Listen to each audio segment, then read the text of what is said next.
কাঞ্চিপুরে তৈরি তাই সেই শাড়ির নাম কাঞ্জিভরম। বেনারসে তৈরি তাই সেই শাড়ির নাম বেনারসি। টাঙ্গাইলে তৈরি তাই সেই শাড়ির নাম টাঙ্গাইলের শাড়ি। বালুচরি কেন বলে, মসলিন বা কেন বলে?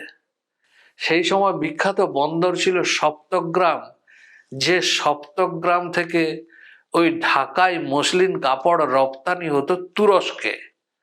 অবশ্য তখন এর নাম মসলিন ছিল না। এই বোম্বেটেদের উৎপাতে রপ্তানি হয়ে গেল বন্ধ, রপ্তানি হয়ে গেল কঠিন। ফলে এই শিল্প প্রচন্ড রকম ধাক্কা খেয়েছিল। কিন্তু তুরস্কের যারা শৌখিন লোক, তারা একটা উপায় বের করলো। ঢাকা থেকে বিখ্যাত তন্তুবাইদের নিয়ে টাইগ্রিস নদীর তীরে মসুল নামক শহরে স্থান দিলেন এবং সেখানে উৎপাদন হতে শুরু করলো এই ঢাকাই বস্ত্রের।